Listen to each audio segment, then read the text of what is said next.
en direct depuis leur position. Je vais demander aux responsables, Loi Bonaventure,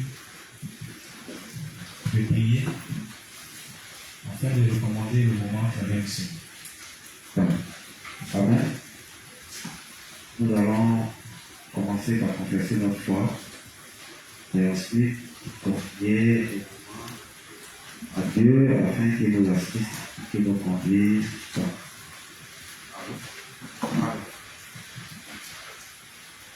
Voilà. Donc, Seigneur, je te remercie parce que tu n'as pas tenu compte de nos positions d'hier. Merci parce que lorsque nous étions encore dans ce monde ténébreux, lorsque nous croyions en ces fausses doctrines, lorsque nous adorions ces faux dieux, lorsque nous nous opposions à ta parole, nous te défions chaque jour en voulant respecter tes commandements pour aller dans ton paradis saint. Lorsque nous violions tous tes commandements au quotidien, tu nous as manifesté ton amour en nous envoyant ton Fils Jésus-Christ, qui a pris tous nos péchés, passés, présents et futurs, par son Père, au Jourdain fait par Jean-Baptiste. Par sa mort et son sang versé à la croix, il a reçu la punition pour nous. Il a purifié notre conscience de tous les péchés, il a détruit notre corps des péchés. À sa résurrection, il a vaincu la mort et ses jours de mort et l'enfer pour nous. À son ascension dans le ciel, il nous a donné le Saint-Esprit, fait de nous aujourd'hui des enfants. Merci de ce que le Seigneur qui nous a obligés, saint et sans péché, et encore pour toujours, au nom de Jésus. Amen. Seigneur, nous te remercions de ce que tu nous as ajouté à ton Église après nous avoir sauvés. Merci de ce que tu as établi également des serviteurs dans cette Église. Merci de ce que tu ne cesses de nous nourrir par la bouche de tes saints serviteurs. Père, ce soir, nous mettons en tes mains ces enseignements que nous allons recevoir de la bouche de ton serviteur. Nous te le confions afin que, Seigneur, tu le guides, tu le diriges et tu l'orientes dans tes volontés afin qu'il nous communique tes pensées. Merci également de ce que tu nous disposes aussi à ouvrir notre cœur, à écouter, merci de ce que tu nous aides à comprendre et à faire un avec tout ce qui nous sera enseigné ce soir. Merci également de ce que tu aides tous nos frères et sœurs qui sont derrière à nous rejoindre dans le temps pour manger de cette nourriture spirituelle. Merci de ce que tu aides également tous ceux qui paraissent dans les choses spirituelles en ce moment de se réveiller et de rejoindre l'Église pour pouvoir grandir ensemble au nom de Jésus. Amen. Amen. Ok, juste on va commencer. Hier, nous avons étudié un nouveau point. C'était les avantages d'être unis à l'Église. Voilà. On a expliqué plusieurs aspects. Tout ce qui avait comme avantage. Donc, si ce hier, j'avais déjà prévenu, voilà, on devait faire un résumé, afin aussi d'aider ceux qui n'étaient pas là hier à se mettre à jour. Donc, si ceux qui hier se souviennent, un peu des avantages qui sont liés à notre union à l'Église, aux saints et aux serviteurs. Les avantages. Oui, là.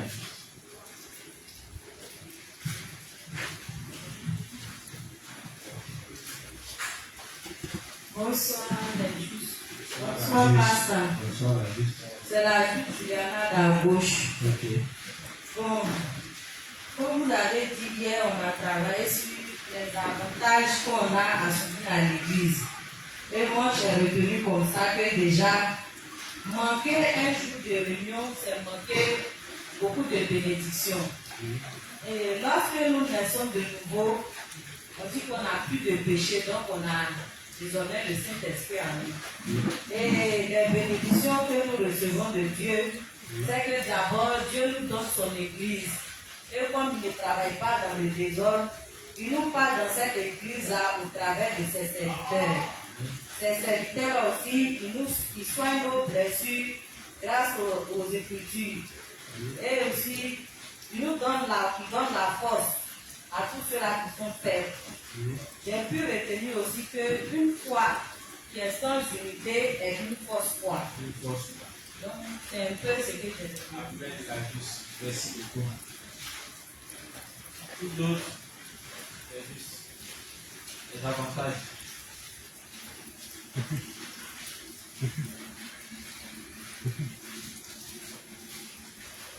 La foi sans unité, c'est une fausse foi. Allô? Bonsoir, mon pasteur. Bonsoir, merci.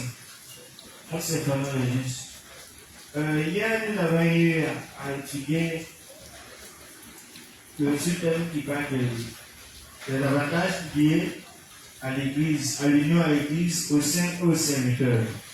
Nous avons dit que être unis à l'église nous rend sages, nous permet de devenir sages. Et par cette sagesse, nous menons une vie juste, droite et prospère. Nous avons dit que être unis à l'église, au sein et aux serviteurs nous permet également de ne pas tomber, d'éviter de tomber dans l'idolâtrie. Nous avons dit que après être né de nouveau, Dieu nous ajoute à son église. Et après nous avoir ajouté, il communique ses volontés à ses serviteurs. Et par ses serviteurs, il nous donne la compréhension de ses écritures. Il nous donne la capacité de pouvoir faire son œuvre.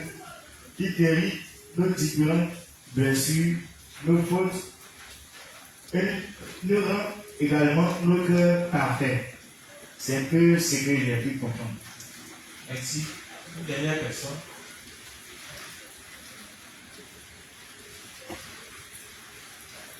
Dernière personne. Je dis que le mec est là.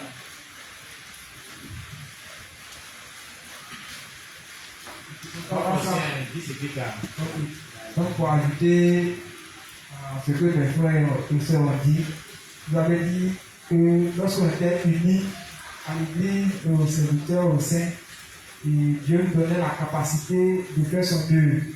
Voilà, donc c'est ce que Dieu a ajouté à ce qu'ils ont dit. Merci. Merci. Ok. Donc, les justes, c'est un peu ça, le résumé d'hier. On dit que ça fait déjà 3 semaines, on est en train d'apprendre beaucoup de choses. Voilà. Beaucoup de choses à la mesure où ces principes-là, le révérend dit, ce sont des principes de base qui peuvent nous aider à grandir spirituellement et puis à avoir une foi constante. Voilà. En parlant de foi constante, ça signifie que notre foi là, va demeurer dans cette foi jusqu'au retour du Seigneur, quelles que soient les épreuves, quelles que soient les adversités et autres. Cette foi-là, on ne la quittera pas. Amen. Voilà. Allô.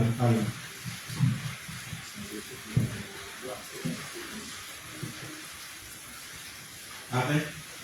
Ok. Donc, on avait commencé par savoir d'abord ce qu'était l'Église. On nous a expliqué en long et en large ce qu'était l'Église, afin de pouvoir nous unir véritablement à elle. Et par la suite, on nous a montré en quoi consistait cette union. Voilà. Le révérend nous a expliqué ça. Et avant-hier et hier, on a poursuivi avec les avantages. Voilà.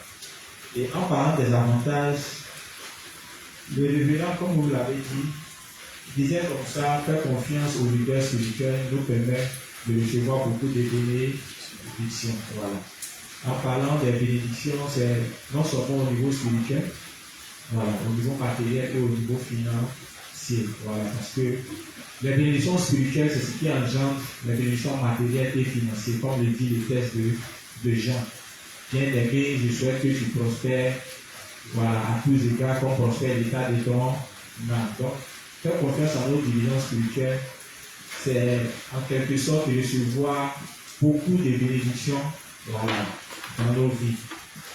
Donc, si nous leur faisons confiance, faire confiance ici va consister à quoi? À croire en tout ce qu'ils nous disent, et puis faire quoi? Et puis obéir. Voilà. Amen. Aussi longtemps qu'on leur fait confiance, même si c'est dur, même si en regardant en avant ne voit rien à l'horizon, toujours est-il que les paroles qu'ils nous disent, vu que c'est la parole de Dieu, elles finiront tôt ou tard par se réaliser. Amen. C'est ce que normalement l'autre devait faire lorsqu'il s'est attaché à qui? À Abraham. Voilà. En temps normal, s'il savait que Abraham était son devancier, s'il savait que Abraham était la source de sa bénédiction, il n'allait jamais se détacher de lui. Amen. C'est vrai, ils étaient ensemble, à un moment donné, ils ont commencé à être bénis. Mais Dieu ne parlait pas à l'autre, Dieu parlait à qui? À Abraham. Amen. Donc c'est dans la foi d'Abraham que l'autre a commencé à être béni. Sans la foi d'Abraham, l'autre ne pouvait pas être béni. La preuve en est, quand l'autre s'est détaché d'Abraham, qu'est-ce qui s'est passé? Il a tout perdu. Parce qu'à partir de ce moment-là, il n'avait plus d'orientation. Amen. Donc, rester attaché à nos devanciers, c'est continuer d'avoir les orientations de notre Seigneur. Amen. C'est pourquoi le révérend nous dit, on ne doit pas cesser de fréquenter nos réunions, nos rassemblements. Amen. Parce qu'à chaque fois qu'on vient à l'église, à chaque fois qu'on participe au rassemblement spirituel, c'est l'occasion pour notre Seigneur de nous parler par le canal de qui? Ses serviteurs. Il dit, il peut arriver que lorsqu'on est assis, les enseignements qu'on nous donne peuvent nous ennuyer. Amen. Mais il dit, si on fait très attention, qu'on est concentré, on verra que ces paroles-là nous feront beaucoup de bien, au point même de guérir nos blessures, de faire quoi? De nous donner la force pour ceux qui sont faibles. On a expliqué hier dans le moindre détail. Amen. Voilà. Il a aussi dit que être uni à l'église, aux prédécesseurs, c'est acquérir la sagesse. On a expliqué en quelque sorte en quoi consistait cette sagesse. Voilà.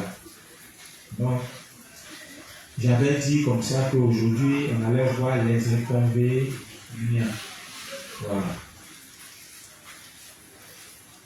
Les inconvénients de ne pas être unis à l'église, au sein et au service. Donc, comme ça, on va poursuivre, on va voir qu'est-ce qu'on perd, quelles sont les conséquences lorsqu'on n'est pas unis à l'église, au sein et au serviteur. Amen. Les inconvénients à ne pas s'unir.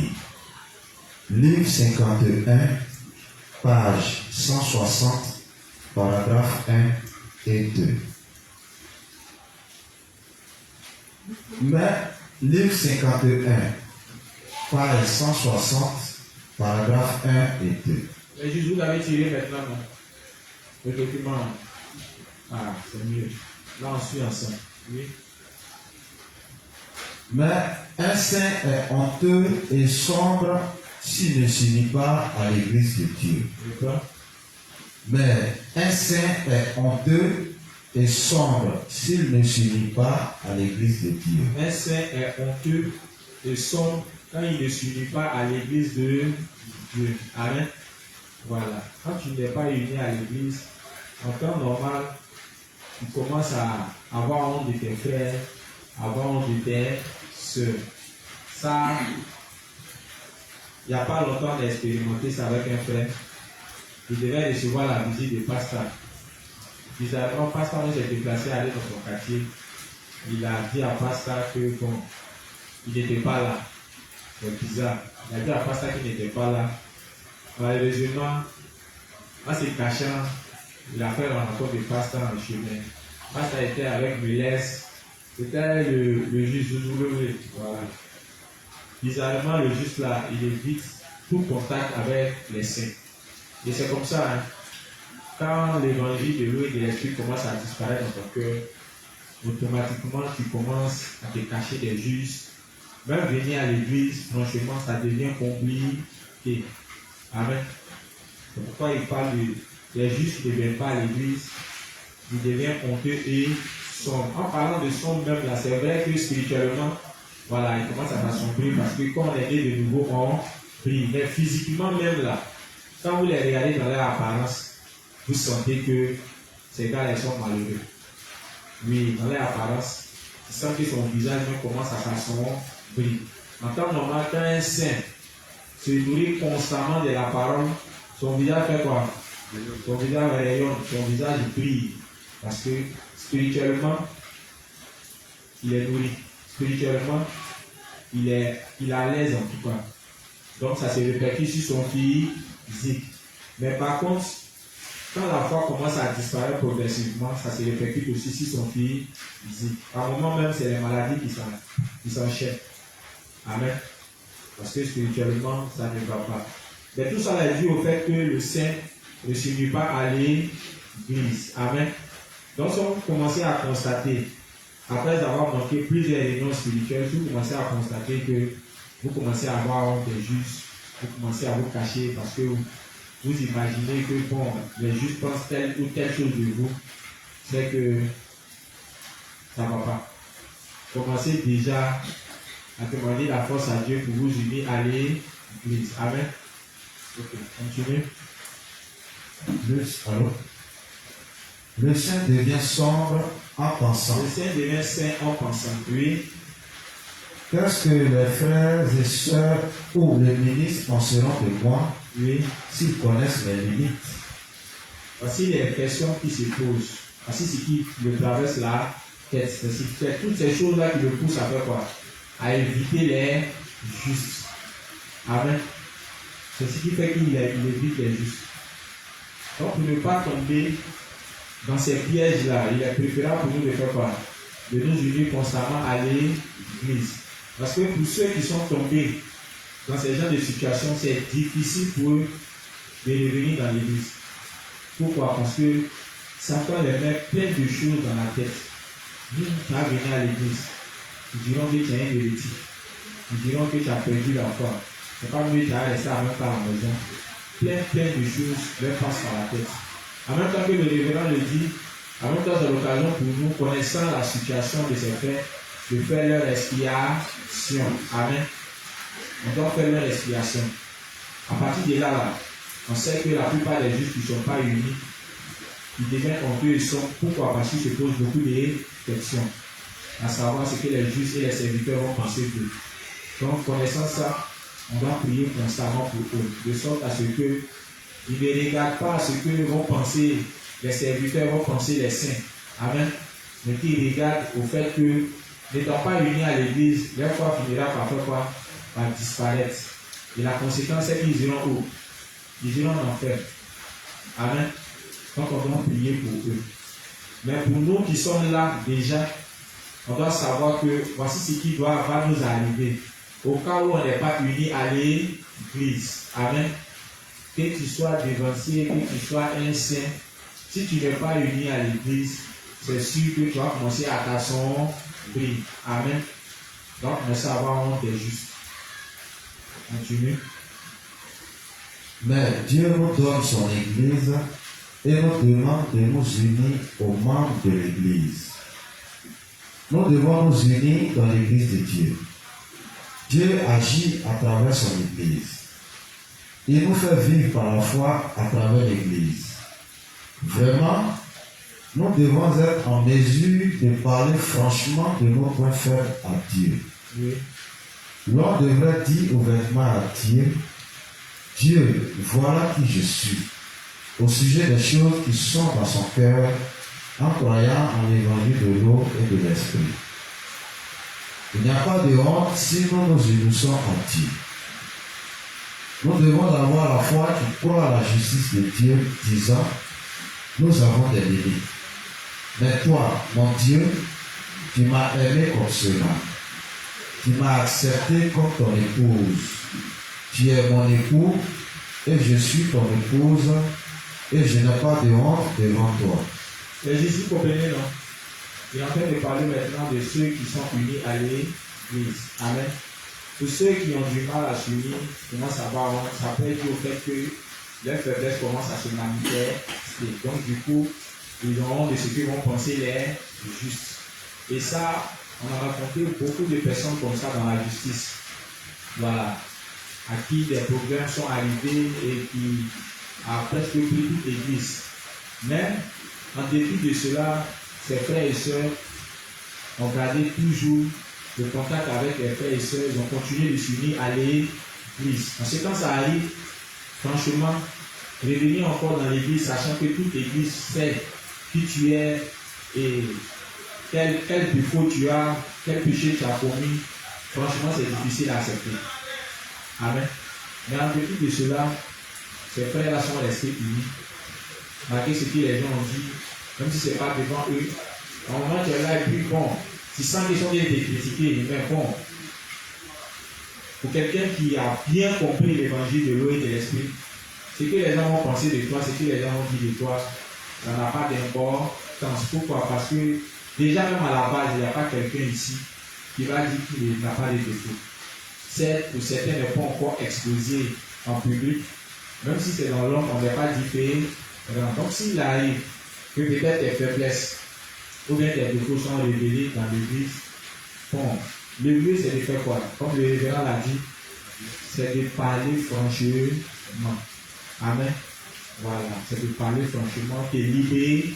Mais une chose doit rester dans notre esprit. Ici, il n'y a pas d'homme parfait. Voilà. Certes, les défauts de certains ne sont pas encore exposés, mais Dieu sait ce qu'on fait chacun dans l'ombre. Amen. Généralement, quand c'est exposé, Dieu fait cela pour qu'on devienne un, ou bien il brise notre propre justice.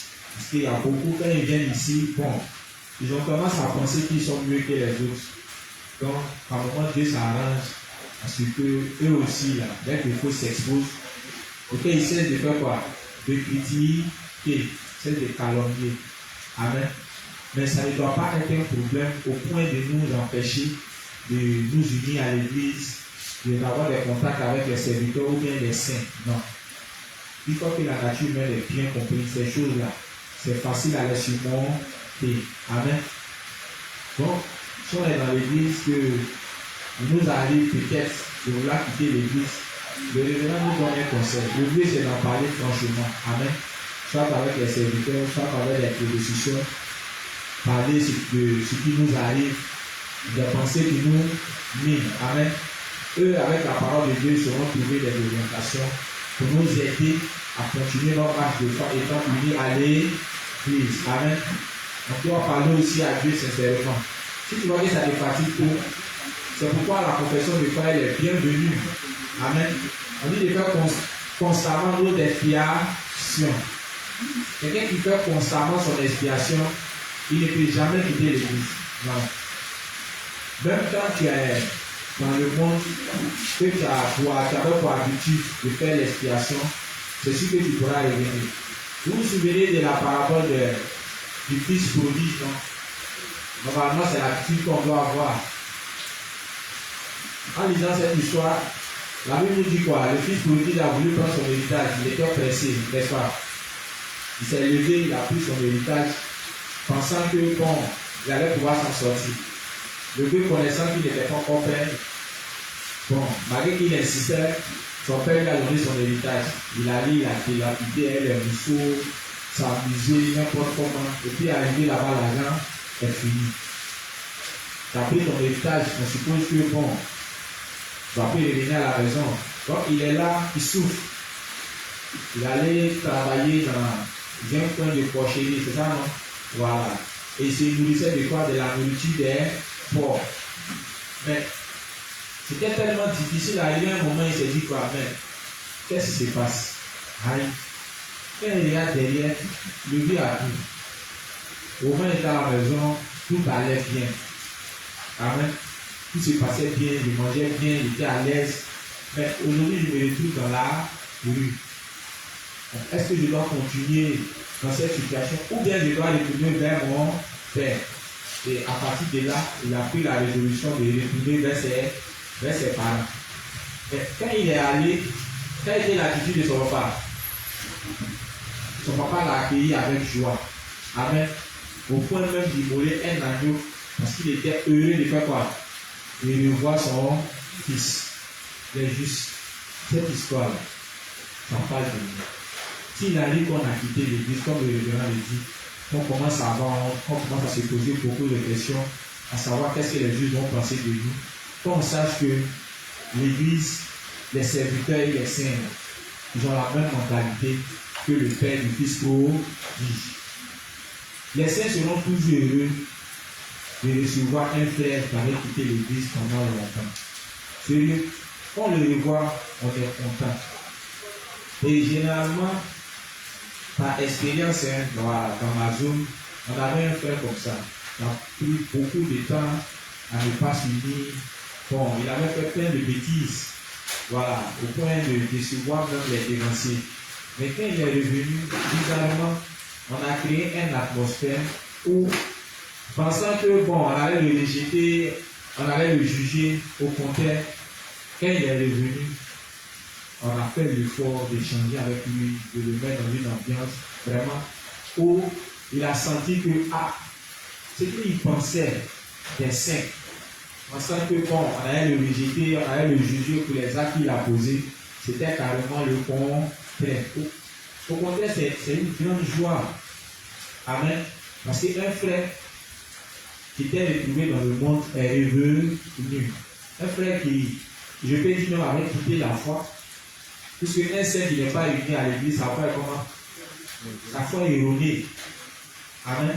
Donc le fait de revenir pour nous, c'est une grande joie. Parce que même pour ce frère, l'église a payé le prix aussi à la foi. L'église est sacrifiée. Donc le voir revenir pour nous, c'est une grande joie.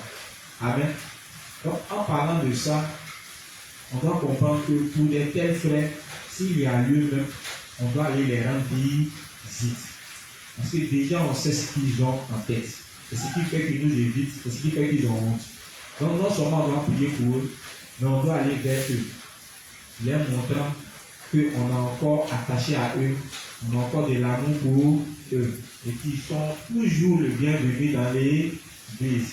Mais si on les voit dans la rue, sachant que bon, ça fait un bon moment, ils sont plus unis, et puis on commence à les indexer, on commence à les calomnier.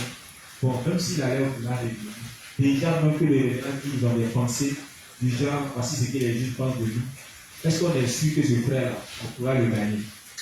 Non, non. Même si le frère, ça fait des années qu'il n'est pas à l'église, quand on le voit, on essaye de parler avec lui, avec amour. Frère, ça fait 2 jours. J'espère que tu vas bien. Mais fais le fond au moins de venir à l'église de temps en temps. 2 jours même là. Tiens, on ne te voit pas. On sait qu'il va dire des paroles justes pour justifier que bon, il va venir. Mais on insiste toujours. Amen. Sans oublier de prier constamment pour eux, parce que ce n'est pas facile. Mais pour nous qui sommes là, déjà le révérend nous prévient. Vous voyez qu'il y a tellement de processus pour amener ce type de personnes dans l'église, pour prier, pour essayer de leur communiquer de l'amour, pour qu'ils réalisent que ce qu'on pense d'eux, ce n'est pas ça. Mais nous qui sommes là, pour ne pas tomber dedans, vu que c'est difficile de revenir, on doit éviter de cesser de fréquenter l'église de Dieu. Amen. Quel que soit ce qui va arriver dans l'église, avec les saints, avec les serviteurs, on doit jamais quitter l'église. Amen. On ne doit pas cesser de fréquenter l'église. Pourquoi? Parce que déjà on a vu les avantages qui sont liés à notre union à l'église. Le révérend dit, un saint qui n'est pas uni à l'église ne peut pas garder sa foi. Amen. Il ne peut pas garder sa foi. Ce n'est pas sûr. Ok, il va poursuivre, lui. La personne qui s'est unie à la justice de Dieu n'a pas honte. La personne qui s'est unie à l'église de Dieu n'a pas honte. Oui. Les limites de mon épouse, je les ai aussi. Oui. Et les faiblesses que j'ai, mon épouse les a aussi. Donc, il n'y a rien de quoi avoir honte si l'on est uni réellement comme un couple dans le mariage. C'est parce qu'un couple est uni comme un seul. Donc ça, c'est pour ceux qui sont dans l'église. Voilà. Je ne parle pas de ceux qui sont dans le monde. Ceux qui sont dans l'église, ils n'ont pas de honte. Quels que soient leurs défauts, quels que soient les péchés qu'ils commettent, quelles que soient leurs imperfections, ils arrivent à parler franchement à Dieu en confessant tous ses péchés. Amen. Voilà. Et comme il a dit, dans un couple, chacun a ses défauts. Au départ, quand le monsieur et la dame se rencontrent, tu vois qu'il y a un peu de honte, il y a un peu de gêne. Voilà. Mais après, on sait ce qui se passe. Voilà. La femme comme l'homme n'a pas honte de se mettre nu devant l'autre. Mais au départ, tu vois que pour certains même, les gens oublié d'éteindre lumière. Lui, il fait la honte que le monsieur découvre ses parties intimes. Voilà. Ça, c'est dans les débuts. Mais arrivé à un certain moment, quand vous êtes véritablement unis, il n'y a plus de honte. Ou bien, quelqu'un peut se balader nu devant son camarade. C'est pareil dans notre relation avec le Seigneur. Amen. Le Seigneur sait tout de nous. Amen. Donc, on ne doit pas avoir honte. Nos défauts, nos imperfections, quand ça nous arrive, on doit faire quoi? On doit les confesser. Aussi longtemps qu'on les confesse, aussi longtemps qu'on réalise que Dieu sait tout de nous, il n'y a pas de gêne pendant qu'on est unis à l'Église. Amen. Donc, nos défauts, nos faiblesses, nos imperfections, les justes, sachant que l'Église les accepte. Amen. Mais il y a des limites. Voilà. Il y a des limites à tout. Quand tes défauts, quand les erreurs que tu fais commencent à devenir un obstacle à la diffusion de l'évangile, ou bien commencent à affecter les âmes, c'est là que généralement vous voyez l'Église prendre les décisions du genre à tel saint, il est préférable qu'il essaie de s'unir à l'Église. Amen. Ça, c'est après l'avoir repris plusieurs fois. Quand il continue et qu'on voit que ce qu'il fait peut empêcher les saints de garder la foi, ou bien peut empêcher l'évangile, ou bien peut ternir l'image de l'évangile, en ce moment-là, il devient un achoppement, ou bien on est obligé de te mettre à côté. Mais quand on lit pas bien la Bible dit qu'on le fait pour qu'il réalise que ce qu'il fait n'est pas bon, pour qu'il ait au moins honte. Voilà. Mais n'empêche qu'on continue de prier pour qu'il se ressaisit. Amen. Mais généralement, les plus petits ne comprennent pas ça. Oui, et ça a affecté beaucoup de saints d'Amazon dans les débuts. Donc, comment l'Église peut chasser un saint? C'est nouveau. Dans la Bible, là, il y a plusieurs saints qui ont été expulsés de l'Église à cause de leur mauvaise attitude. Parce que les apôtres ont jugé que sans le faire, ça peut affecter la foi des saints. Donc, quand c'est comme ça, on le met à côté. Donc, quand ça arrive, sachez que les décisions qui sont prises dans l'Église, là, ce n'est pas des décisions ordinaires. Voilà. C'est fondé sur les Écritures. Et c'est avantageux pour nous, c'est avantageux aussi pour la justice de Dieu. Mais ça ne veut pas dire qu'on a cessé d'aimer ces derniers. On continue de les aimer et on continue de prier pour eux. Amen. Ok. Oui. Livre 36, page 439, paragraphe 3. Donc dans le livre 51, on retient quoi? Un juge qui n'est pas uni à l'église devient comment? Honteux et comment? Et sombre. J'ai parlé en parlant de sombre, non seulement au niveau spirituel, il commence à s'assombrir, c'est-à-dire progressivement il commence à s'éloigner de la foi, mais physiquement même là, on le sent. Son visage même commence à s'assombrir, commence à devenir bizarre. Amen. Voilà. Et par la suite aussi, il commence à avoir honte des frères et sœurs. Quand il voit un saint, il se cache. Amen. Si tu commences à avoir une telle attitude, alors que ça fait des temps que tu ne t'unis pas, sache que franchement, tu es en train de perdre la foi. Oui. Livre 36, page 439, paragraphe 3, 440, paragraphe 1. Titre: le risque de tomber dans les ténèbres quand on n'est pas uni à l'Église après notre naissance. Okay. Le risque de tomber dans les ténèbres quand on n'est pas uni à l'Église après notre naissance. Même si nous avons reçu la rémission des péchés en croyant en l'évangile de l'eau et de l'esprit, nous devons nous unir à l'Église de Dieu et vivre notre foi en croyant en la justice de Dieu. Même après être nés de nouveau, en croyant en l'évangile de l'eau et de l'esprit, nous tomberons de nouveau dans les ténèbres Oui. et mourrons si nous ne nous unissons pas à l'église de Dieu et sa parole qui en coule. Amen.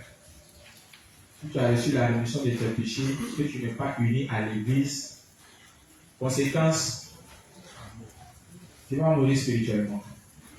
Amen. Tu ne pourras plus garder la foi à l'évangile de l'eau et de l'esprit. C'est fini. Généralement, quand vous allez les voir dans la rue, ils vont vous donner l'impression qu'ils sont toujours justes. Voilà, ils vont vous faire un semblant de dire, je crois en l'eau, ce n'est pas le baptême. Je crois au baptême, je crois au sang de Jésus. Il est mort spirituellement. Le fait de prononcer l'eau et le sang, ça ne veut pas dire que tu es juste, ou bien. Sinon, que nos voisins à côté là, ils savent c'est quoi l'eau, ils savent c'est quoi le sang, mais est-ce qu'ils croient en ça? Ils peuvent le dire de leur bouche, mais ils ne croient plus en ça. Amen. Voilà. Oui. Tout comme la parole le dit, et je cite, mais il en est advenu d'eux, comme le dit le proverbe, 2 points. Le chien retourne à ce qu'il a vomi, et la pluie lavée à se ruer au bourbier. 2 Pierre 2, 22. Fin de citation. Amen. Ce texte-là, à partir de ce principe, on comprend un fait. Voilà. Les Branhamites disent qu'on ne peut pas perdre la foi. Pourquoi? Parce qu'ils disent que le salut que le Seigneur nous a donné, il est éternel. Amen. Et ils se posent beaucoup de questions. Bon, qu'est-ce qui peut pousser quelqu'un à perdre la foi? Amen. Déjà, on nous montre les inconvénients de ne pas être unis à l'église. Amen. Et l'un des facteurs qui peut pousser quelqu'un à perdre la foi, on vient de le constater, c'est le fait qu'il cesse de s'unir à l'église. Là où fait quoi? Là où coule la parole de Dieu. Certes, tu peux naître de nouveau. Tu peux croire en l'eau et le sang. Mais ça ne suffit pas. Parce que l'âme a besoin de quoi? De continuer d'être nourrie spirituellement. Amen. Or, la parole qui va te nourrir spirituellement, là, on la retrouve où? C'est dans l'église. Donc, si tu es né de nouveau, que tu n'es pas uni à l'église, là où la parole de Dieu est transmise au peuple, comment tu nourris ton âme? Comment tu nourris ton âme?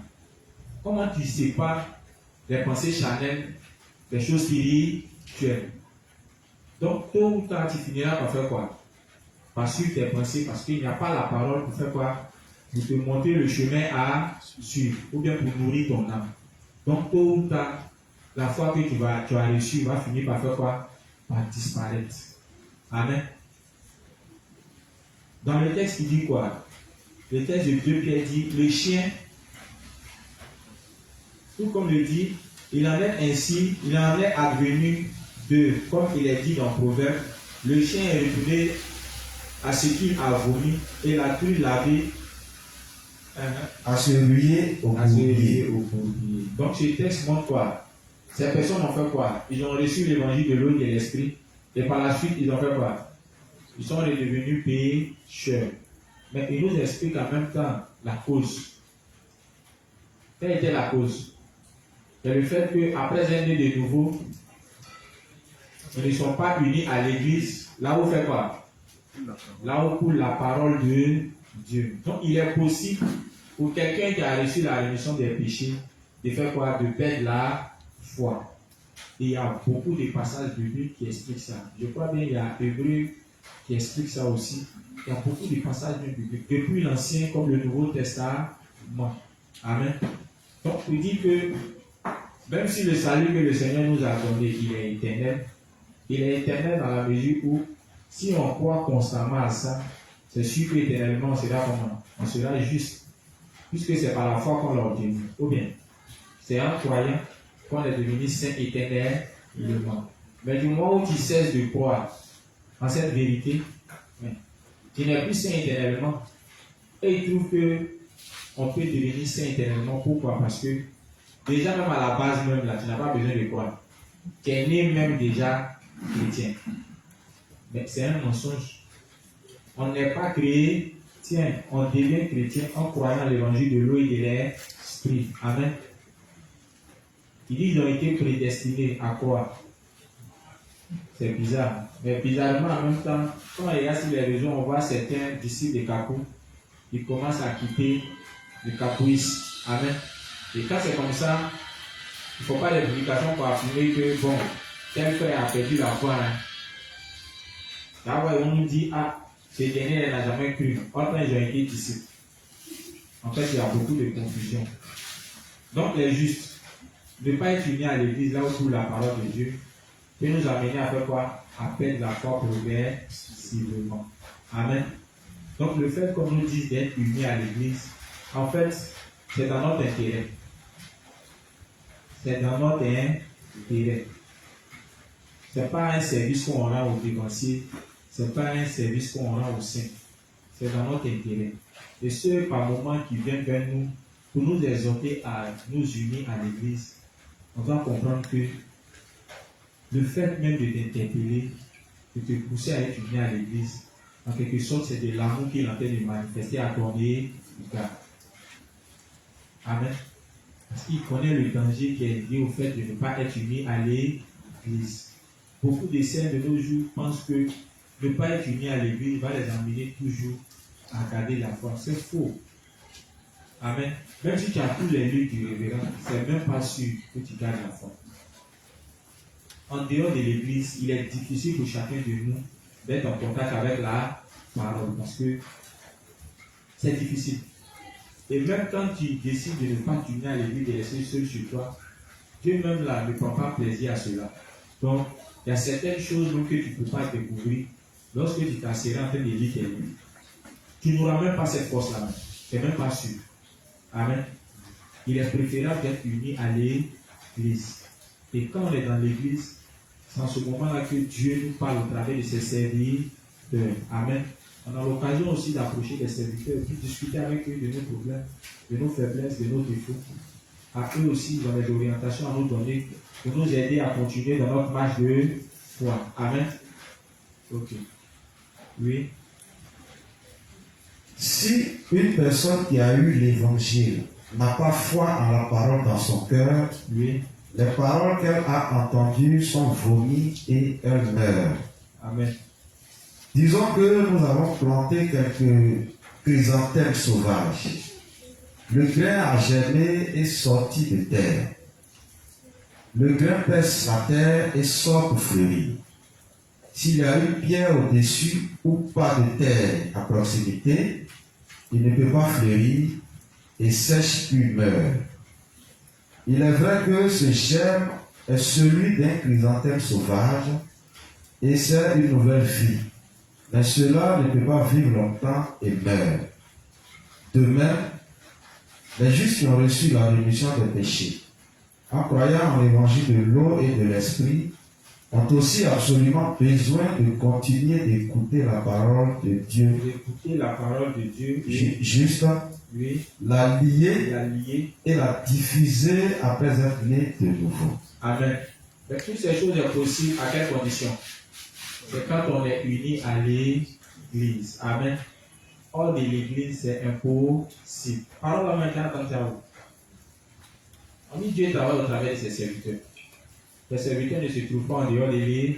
C'est uniquement que dans l'église de Dieu. Donc les justes, faisons l'effort de nous unir à l'église. Amen. Sinon, c'est la mort spirituelle à assurer. Amen. Voilà. Les dévotions aussi doivent exhorter les saints à être unis à l'église, connaissant les inconvénients. Amen. Connaissant les conséquences. Donc, quand on voit un saint qui n'est pas uni à l'église, déjà en tant que responsable, en tant que dévancier, en tant que guide, on doit faire quoi? On doit commencer à s'inquiéter. On doit se poser beaucoup de questions. S'il y a lieu même, on doit aller rendre visite à cette âme, savoir ce qui ne va pas. Amen. On ne va pas rester là en se disant que bon, s'il veut, il peut rester là-bas, continuer de mener sa vie de foi. Non. Se comporter ainsi montre que tu n'as pas l'amour des âmes. Amen. Une âme, lequel tu t'es battu, pour lequel le Christ s'est sacrifié, la laisser comme ça seule en se disant qu'elle va se débrouiller. Non. Quel que soit ce que l'âme peut faire comme erreur, on doit continuer de faire quoi? De la suivre. On doit continuer de l'aider à demeurer dans la foi. Amen. Donc s'il y a lieu même là, on s'appelle. Voilà pourquoi dans l'église, il y a l'information qui passe. On doit s'appeler mutuellement pour prendre de l'eau nouvelle. Parce que quand tu ne vois pas ton frère juste, ça fait au moins une semaine, ça fait au moins un mois. Normalement, en tant que saint, le révérend a dit qu'on doit prendre soin des uns des autres. Donc si tu ne vois pas ton frère, en temps normal, tu dois l'appeler. Parce que déjà à partir de ce principe, tu dois savoir que un saint qui n'est pas venu à l'église, qu'est-ce qui va se passer? Il va mourir spirituellement. Mais vous allez remarquer que quand les saints ne sont pas venus pendant un bon moment, quand les devanciers ou bien les saints se déplacent par aller vers lui, franchement pour certains, ça leur donne la force de revenir. Oui, comme le révérend l'a dit dans l'autre principe, le fait de ne pas venir à l'église peut leur pousser à la honte, peut leur pousser à devenir comment? Sombre. Donc du coup, avec toutes ces questions qui se posent dans la tête, à savoir ce que les gens vont penser d'eux, quand ils voient une délégation venir les rendre visite, les exhorter à revenir dans l'église, franchement, poussés par le Saint-Esprit, ces personnes-là, à un moment, ils ont la force de revenir. Ils comprennent à quel point l'église est attachée à eux. Amen. Ils comprennent à quel point l'église ne les regarde pas à leurs défauts, à leurs erreurs, à leurs imperfections. Amen. Donc, c'est un tel état d'esprit qu'on doit manifester dans l'église. Amen. Mais on retient un saint qui n'est pas uni à l'église, conséquence, c'est la mort spirituelle. L'autre principe nous a dit, un saint qui n'est pas uni à l'église, il devient comment? Honteux et sombre. En quelque sorte, c'est à peu près la même chose. C'est la mort spirituelle. Voilà. Pour certains, ils ne sont pas encore morts, mais tu vois qu'ils tentent vers la mort spirituelle. Mais le principe suivant, ils confirment même que ces derniers-là, ils meurent spirituellement. Donc, quelqu'un qui commence à devenir sombre et honteux, il n'est pas loin de la mort spirituelle. Donc, on doit prier pour lui. Et puis, on doit aller vers lui pour les exhorter à suivre. Mais nous-mêmes, là, déjà, on nous donne les informations. Que tu sois dévancé ou pas dévancé, tu as besoin de l'église. Sinon, c'est la mort spirituelle à assurer. Amen. Ok. Oui, continuez, reste. Livre 14, page 193, paragraphe 3, 194, paragraphe 1 et 2. Nécessité de s'unir à l'église pour ne pas mourir. Ok. Livre 14, page 193, paragraphe 3, page 194, paragraphe 1 et 2.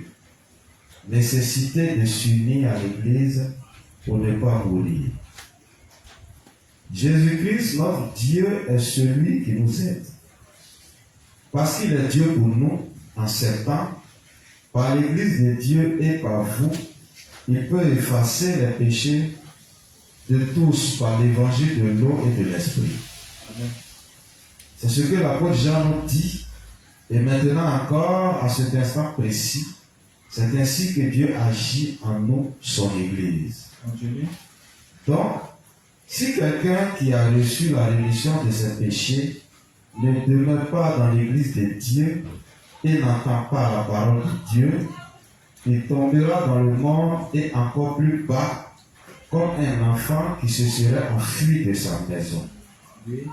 Si Jésus-Christ, notre Dieu, ne garde pas nos cœurs, nous finirons par nous éloigner au point que nous ne pourrions plus revenir à l'église de Dieu, même si nous le voulions. Amen. C'est la même chose qui reprend, non? Et tu veux parler? Ah, il a vu ton doigt.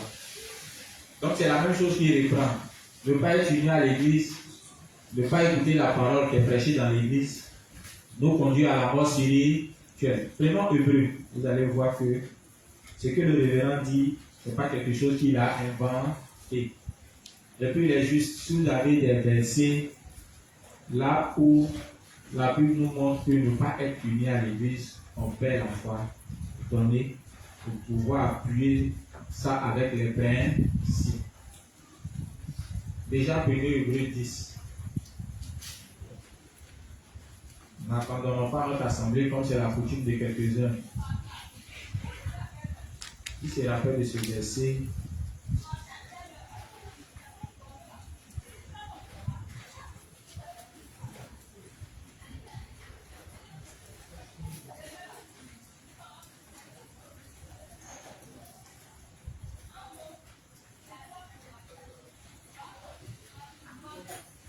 Hébreux 10. Verset combien?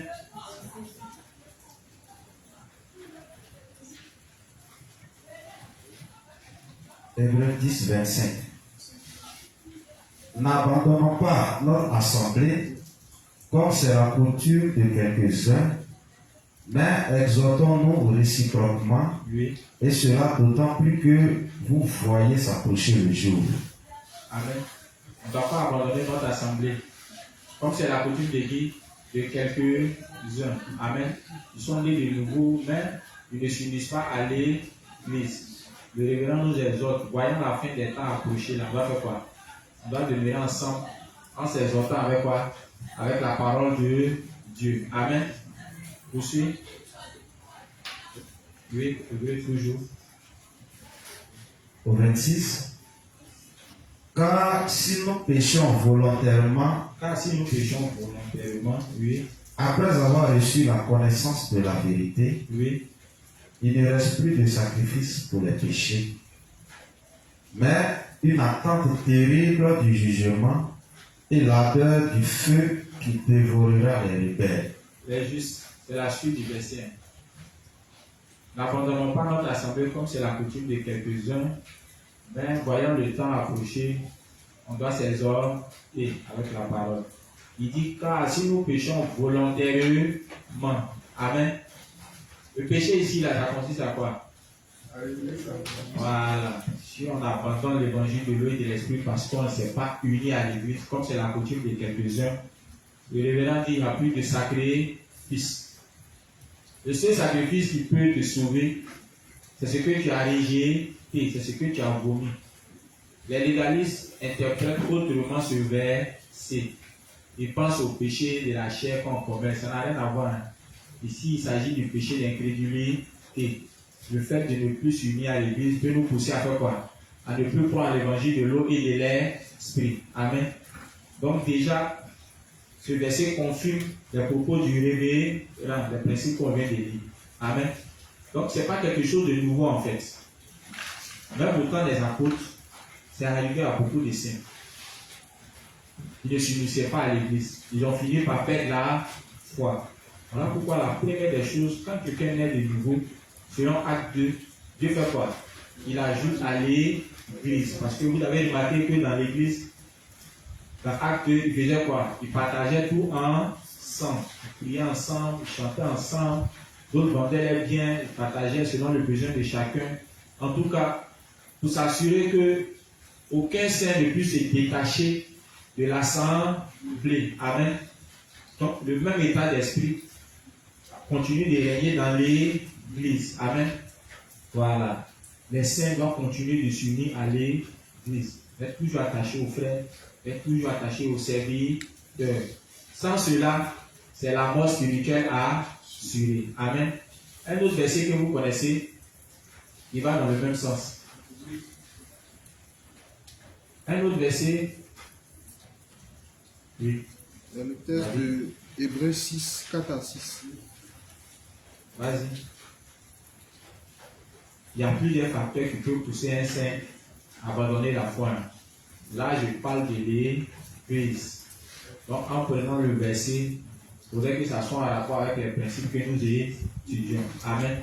Sinon, il y a plusieurs facteurs qui peuvent pousser un saint à perdre la foi. D'autres, là, sont devenus des racines d'amertume. Voilà. À cause du fait qu'ils ont commencé à aimer l'argent, voilà, là, devenir forcément riches. Au point même qu'ils ont commencé à exhorter les frères à quitter l'église pour aller dans le monde, pour aller chercher l'argent. Amen. Ceux-là, ce sont les racines d'amertume. Ils sont dans l'église, eux, ils pêchent l'argent. Voilà, c'est vrai, on est saint, mais on doit avoir l'argent. On doit faire les affaires. Qui a dit un saint doit pas faire les affaires? Un saint peut faire les affaires. Mais pour quel but on fait les affaires? Mais est-ce que faire les affaires même peut nous amener à quitter l'église? Est-ce que quand Jésus disait de faire des amis des richesses injustes là, avec les richesses injustes là, il a dit on va quitter l'église? Ça n'a rien à voir. Amen. Donc, c'est pas parce qu'on fait des affaires qu'on va forcément quitter l'église. Tout le monde ici a ses activités. Mais quand l'heure des réunions arrive, on abandonne tout. Amen. Soyons comme les musulmans. Quand ils les voient dans leur boutique, quand l'heure de prière arrive, vous faites des rendez-vous, s'en fout, hein, je prie. Voilà. Malgré que c'est un Dieu en pacotille, mais je demeure fidèle à ce Dieu. Normalement, ça doit être l'attitude des justes. Amen. Ça doit être l'attitude des justes. Mais tellement on manque de foi, ça fait que souvent même là, l'heure des réunions arrive, on a peur qu'en nous unissant, on ne puisse pas avoir ce qu'on devrait souhaiter au cours de la journée. Si tu n'as pas eu aujourd'hui, les jours suivants, là, Dieu voyant ta fidélité, forcé va te bénir. Qu'est-ce qui prouve que même là, ce que tu as donné de faire, c'est là, Dieu va te bénir. Tu es concentré dessus comme ça. Malgré qu'on n'aime rien, bon, on est toujours attaché. Dieu au départ, il veut voir notre fidélité. Il veut voir notre obéissance. Donc souvent, tu es en train de faire ton activité. Et puis quand l'heure des activités spirituelles arrive, il veut voir ton obéissance. Il veut voir si tu es prêt à tout laisser pour obéir à sa parole qui te demande de prendre part aux réunions et aux activités de l'église. En le faisant, peut-être que les mecs moyens que tu obtenais au travers de cette activité, Dieu va commencer à bénir parce qu'il sait que tu n'es pas attaché à ça en fait. Tu le fais juste parce que tu as besoin d'une activité, tu as besoin aussi pour soutenir l'œuvre de Dieu. Mais quand on manque de foi, quand l'heure des réunions arrive, quand l'heure des activités arrive, on ne veut pas abandonner nos affaires pour nous unir à l'église. Je ne parle pas de ceux qui travaillent dans une entreprise. Là, ce n'est pas toi-même qui es le patron. Si tu as fait ça, ils vont te chasser. Mais tu es toi-même ton patron. Amen. Donc tu dois faire un emploi du temps qui va te permettre de faire quoi? De t'unir. Et là encore, même avec ton patron même là, on dirait que tu es esclave. Amen. C'est un mauvais comportement. Oui. On a trouvé un verset en rapport avec le principe. Hébreux 6, Oui. 4 à 6. Car il est impossible que ceux qui ont été une fois éclairés, qui ont goûté le don céleste, qui ont eu part au Saint-Esprit, qui ont goûté la bonne parole de Dieu et les puissances du siècle à venir, et qui sont tombés, soient encore renouvelés et amenés à la repentance, puisqu'ils crucifient pour leur part le Fils de Dieu et l'exposent à l'ignominie. Oui, le juste. Ça, c'est un verset, c'est vrai. Il montre qu'on peut perdre la foi. Mais en rapport avec le principe qui dit ceux qui ne sont pas unis à l'église. Amen. Ici, il présente le fait que quelqu'un qui a reçu l'évangile peut perdre la foi. Amen. Mais est-ce qu'il explique les raisons? Voilà. Il montre qu'il est possible que quelqu'un qui a cru de perdre la foi. Mais nous ici, là, nous sommes en train d'aborder un point. Les inconvénients de ne pas être unis à l'église, au sein et au serviteur. Amen. Donc, un verset qui nous montre que, oui, il y a l'inspecteur.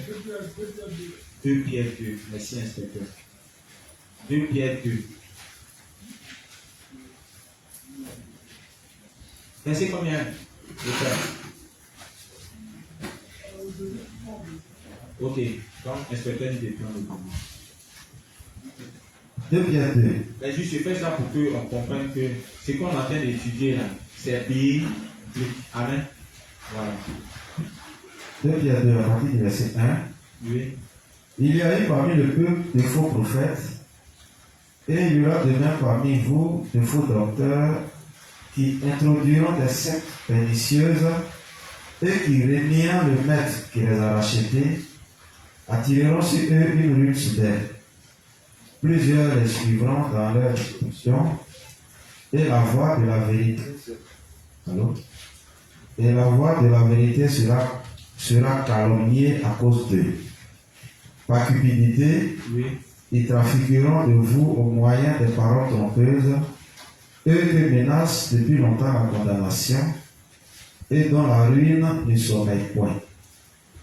Car si Dieu n'a pas épargné les anges qui ont péché Mais s'il les a précipités dans les abîmes des ténèbres et les réserve pour le jugement, s'il n'a pas épargné l'ancien monde, mais s'il a sauvé Noé, lui, 8e, ce prédicateur de la justice, lorsqu'il fit venir le déluge sur un monde impie, s'il a condamné à la destruction et réduit ensemble les villes de Sodome et de Gomorrhe, les donnant comme exemple aux impies à venir, et s'il a délivré le juste Lot, profondément attristé de la conduite de ces hommes sans frein dans leur dissolution, car ce juste qui habitait au milieu d'eux tourmentait journellement son âme juste à cause de ce qu'ils voyaient et entendaient de leurs œuvres criminelles. Le Seigneur s'est délivré de l'épreuve des hommes pieux et réservé les injustes pour être punis au jour du jugement. Ceux surtout qui vont après la chair dans un désir d'impureté et qui méprisent l'autorité, audacieux et arrogants, ils ne craignent pas d'injurier les gloires. Tandis que les anges, supérieurs en force et en puissance, ne portent pas comme elles de jugement injurieux devant le Seigneur. Mais eux, semblables à des brutes qui s'abandonnent à leur penchant naturel et qui sont nés pour être prises et détruites, ils parlent d'une manière injurieuse de ce qu'ils ignorent et ils périront par leur propre corruption. Recevant ainsi le salaire de leur iniquité, ils trouvent leur délice à se livrer au plaisir en plein jour.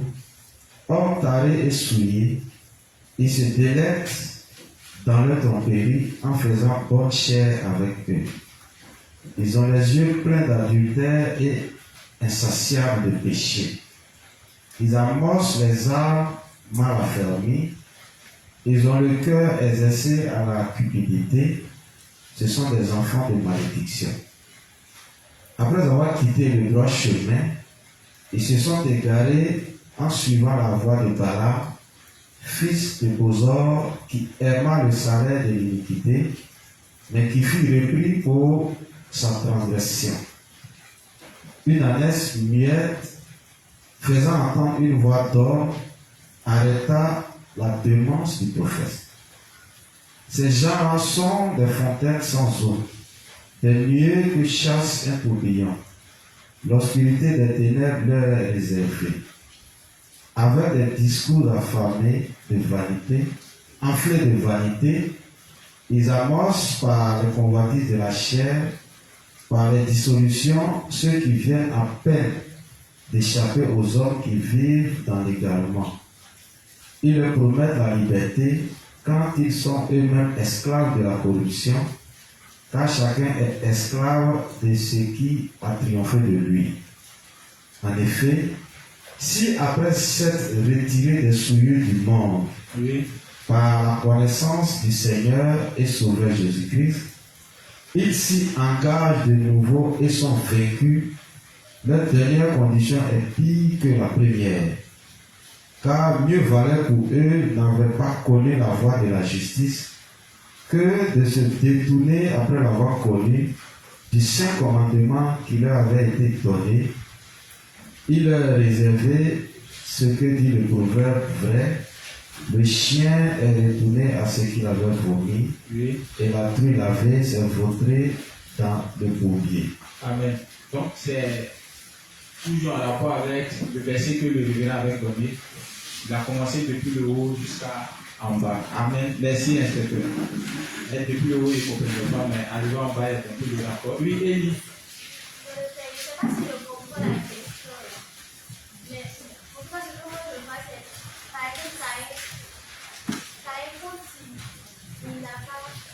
Donc, je vais prendre en compte le deuxième principe et le premier principe et le dernier principe. C'est-à-dire que je comprends que par exemple, Caïn, quand sa faiblesse s'est manifestée, qu'il a tué son frère, il est devenu honteux et sourd, et il a quitté l'église, et on a vu comment il a fini par être même le père de tous ceux qui ont créé, comment on va dire ça, la musique, les maisons et tout. Donc, c'est ce que moi je comprends. Ok. Bon. Les explications là, c'est un peu lourd pour moi. Comme les inspecteurs sont là, et tu veux faire un rapport avec Caïn. Voilà. On dit Caïn est venu comment? Et le plan, je n'ai pas bien compris. Non, je dois appeler.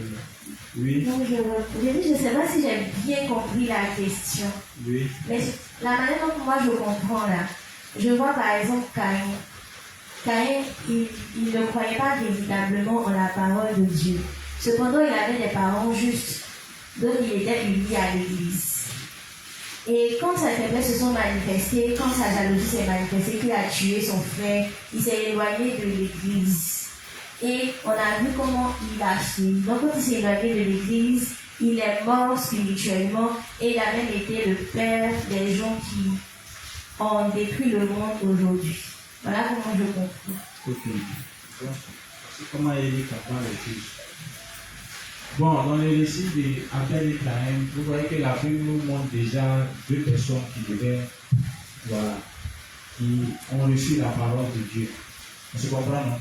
Voilà, ils ont reçu la parole de Dieu de leur père. Est-ce que Caïn lui-même l'a pris avant même? Il dit qu'il va s'unir à l'église. Voilà, il n'a même pas cru même au départ. Or, ici, on parle de ceux qui ont cru. Amen. Mais ils ne se sont pas unis à l'église. Caïn lui-même n'a pas cru même.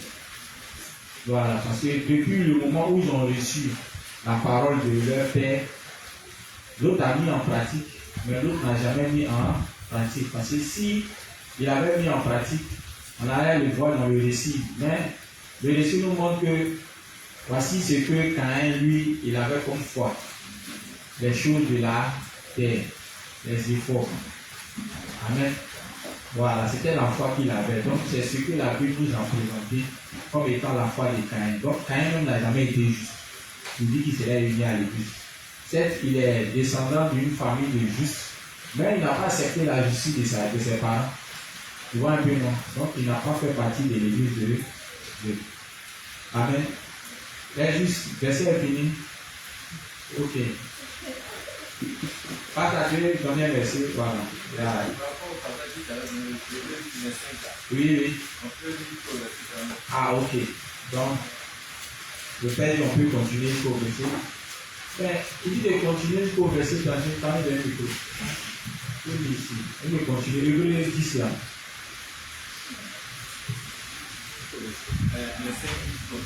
Verset jusqu'au 39.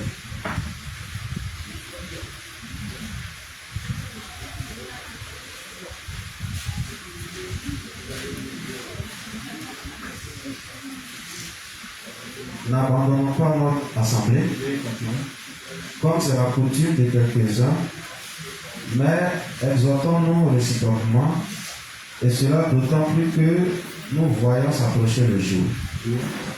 Car si nous péchons volontairement après avoir reçu la connaissance de la vérité, il ne reste plus de sacrifice pour les péchés, mais une attente terrible du jugement et l'ardeur d'un feu qui dévorera les rebelles.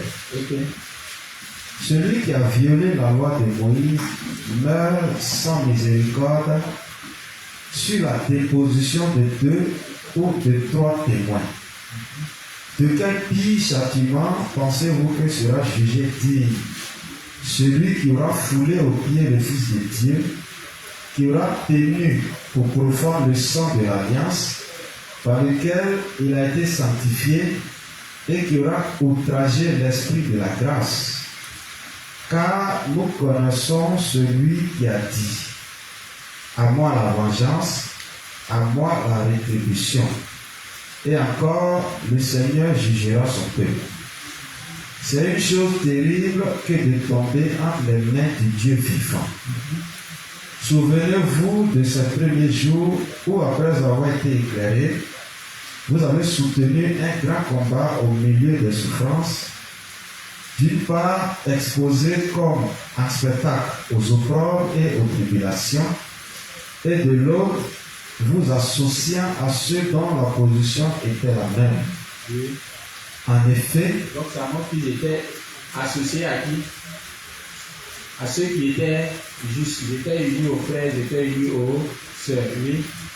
en effet, vous avez eu de la compassion pour les prisonniers et vous avez accepté avec joie l'enlèvement de vos biens, sachant que vous avez des biens meilleurs et qui durent toujours. Okay.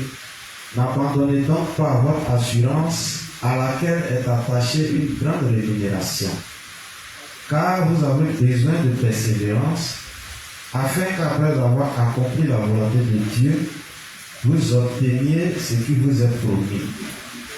Encore un peu de temps, celui qui doit venir viendra, et il ne tardera pas. Et mon juste vivra par la foi. Mais s'il se retire, mon âme ne prend pas plaisir en lui. Nous ne sommes pas de ceux qui se retirent pour se perdre, mais de ceux qui ont la foi pour sauver leur âme. Amen. Amen. Alors, tu dois dire quelque chose là-dessus. Va t'envoyer le micro. Dis ça va bien.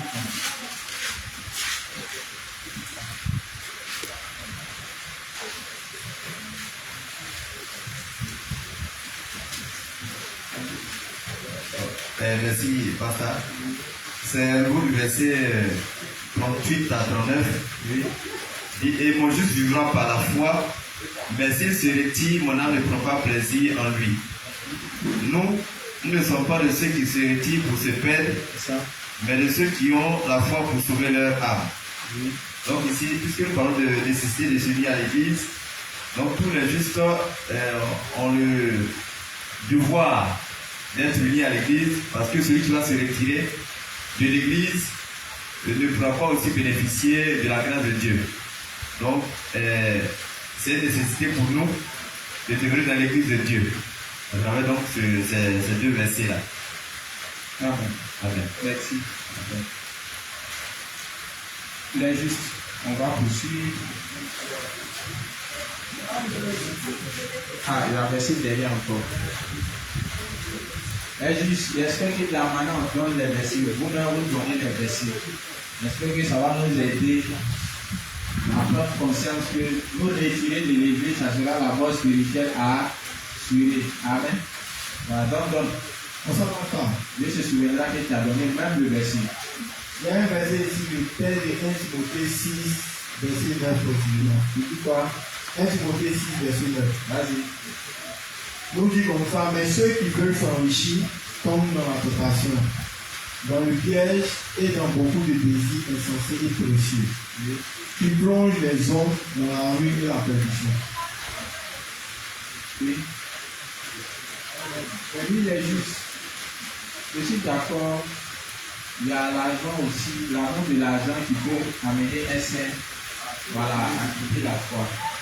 Comme j'ai dit là, ma question là, c'est, on est en train d'étudier les inconvénients de ne pas être unis à l'église, au sein et au servir cœur.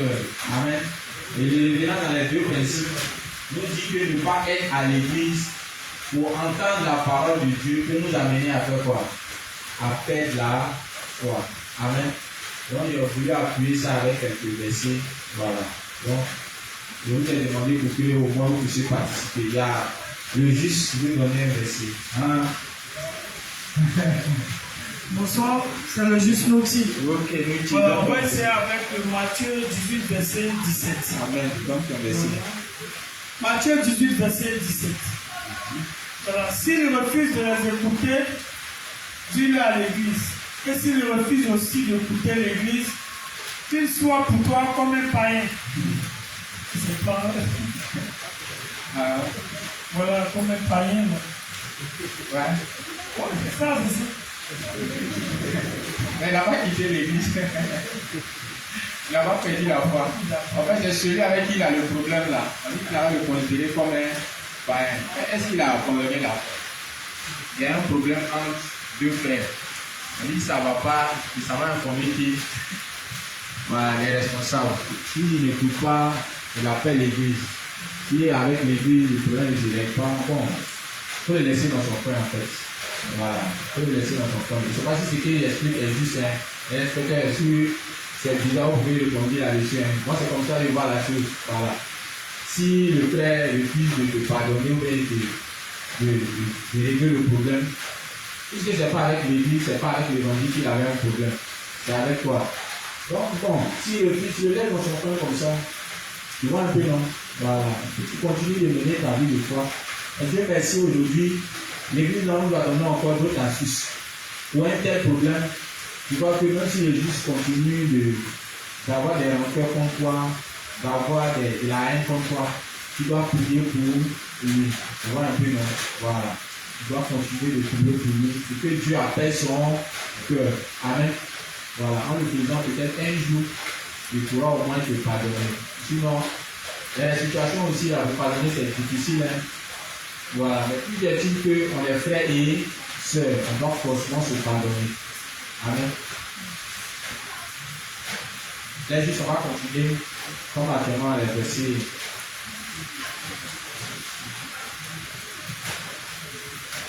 Livre 26, page 35, paragraphe 4.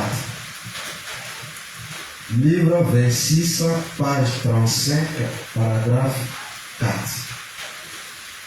Maintenant même, Dieu fait ce genre d'œuvre par ses serviteurs. Bien que nous ayons reçu la rémission de nos péchés, quiconque parmi nous ne vit pas uni à l'église de Dieu pour diffuser l'évangile de l'eau et de l'esprit est un idolâtre. Maintenant même, Dieu fait ce genre d'œuvre par ses serviteurs. Bien que nous ayons reçu la rémission de nos péchés, quiconque parmi nous ne vit pas uni à l'église de Dieu. Donc, première des choses, c'est vrai, on a reçu la rémission des péchés. Mais si on ne vit pas uni à l'église de Dieu, oui, pour diffuser l'évangile de l'eau et de l'esprit, oui, est un idolâtre. Il dit c'était quoi? Un idolâtre. Amen. Encore l'autre côté, dans le principe qu'on a vu parlant des avantages d'être unis à l'église, il nous a dit, pour éviter de tomber dans l'idolâtrie, on doit faire quoi? On doit nous unir à l'église. Amen. Donc, c'est tout à fait évident que quelqu'un qui n'est pas uni à l'église, il devient forcément un idolâtre. Amen. Un idolâtre là, on connaît. La fin, il va où? Il va en enfer. Amen. Donc le gars qui était dans la parabole des talents là, c'est un idolâtre. Il est né de nouveau. Amen. Dieu même lui a donné la capacité de servir. Il n'a rien fait de ça. À la fin, il s'est retrouvé où? Il s'est retrouvé en enfer. Amen. Tu peux être présent mais pas être uni. Il nous demande d'être unis pour diffuser l'évangile. Amen. Voilà. Oui. Êtes-vous d'accord avec cela? Oui. Ai-je raison? Ce que j'essaie de vous dire ici, c'est que pour ne pas tomber dans l'idolâtrie, nous devons faire l'œuvre de Dieu sans cesse. Oui. C'est pour cela que nous travaillons sans faiblir pour l'œuvre de l'Évangile. Parlant de l'idolâtrie, là, c'est toutes les choses auxquelles on est attaché, qui n'ont rien à voir avec la diffusion de l'évangile de l'eau et de l'esprit. Amen. Voilà, ça peut être ton travail. Si ton travail, tu ne l'utilises pas pour la diffusion de l'évangile, ça devient quoi? C'est l'idolâtrie. En temps normal, ton travail doit servir à faire quoi? À diffuser l'évangile. À défaut du fait que tu sois là présent pour pouvoir prêcher aux âmes. Tu dois utiliser ton travail pour diffuser l'évangile. Amen. Mais ton travail même là, fait que tu n'es pas uni à l'église, tu n'utilises pas aussi ton travail pour prêcher l'évangile. C'est un idolâtre. Amen. Hormis de ça, il y a beaucoup de choses qui peuvent nous empêcher de nous unir à l'église pour prêcher l'évangile. Il dit toutes ces choses-là constituent de l'idolâtrie. Il avait pris l'exemple de l'événement d'une sœur. Voilà, qui ne venait plus à l'église à cause de son mari. Voilà. Elle aimait tellement son mari et sa famille, ça faisait qu'elle ne venait pratiquement plus à l'église. En fait, comme Dieu a fait quoi? Je crois bien que son mari est décédé. voilà, son mari est décédé. Parce que Dieu voyait que, aussi longtemps que ce dernier est là, la dame là, elle peut finir tôt ou tard par perdre la foi. Donc le mieux là, c'est d'enlever le monsieur, voilà. Et puis la sœur va continuer de suivre. Donc, le mieux c'est de nous unir à l'église. S'il y a quelque chose qui t'attache trop, ça devient délibératif. Si c'est tes enfants, sache que Dieu va aider tes enfants. Là, tu auras le temps de te concentrer sur la diffusion de l'évangile, tu auras le temps de t'unir à l'église. Si c'est le travail, Dieu va mettre des problèmes sur ton chemin. Tu vas voir que dans le travail, tu vas avoir tellement de problèmes. Et ce pourquoi même tu as envie de travailler, tu ne pourras pas atteindre ton objet. Tu le fais pourquoi? Parce que il sait que ne pas être uni à l'église, de la diffusion de l'évangile, être attaché à ces choses, peut nous amener à faire de la foi progressivement. Amen. Donc on met ça dans notre tête. Aussi longtemps qu'on n'est pas unis à l'église, pour la diffusion de l'évangile, on est des idolâtres. Amen. En écoutant ces enseignements, on n'a pas dit de prendre et puis aller voir un frère. Voilà, comme il n'est pas uni à l'église, toi tu es un idolâtre, les gens sont des fois ensemble. Toi tu es un idolâtre, ça devient un concept à nous. Quand c'est donné, c'est pour que chacun puisse s'examiner. Amen. Voilà, il y a forcément des périodes où chacun de nous ici, on devient des idolâtres. Ou bien, à un moment où on a du mal à s'unir à l'église, ou bien, ça vous est jamais arrivé. Ça arrive à tout le monde. Comme je le disais hier, il y a des temps où tu es couché, tu n'as pas envie de venir à l'église. Ou bien tu es tellement occupé par tes affaires, au point même que tu n'as plus le temps de t'unir. Satan, il est très vite. Il sait ce qu'on a besoin. Et la plupart du temps où Satan gagne les justes, c'est quand qui permet que, quand Dieu commence à faire prospérer nos activités, on ne sait pas faire la part des choses. Ça, c'est un danger dans la vie des justes. Tu vois, on est en train de lutter dans le désert, mais quand on commence à mettre un pied dans le Canaan, franchement, c'est difficile.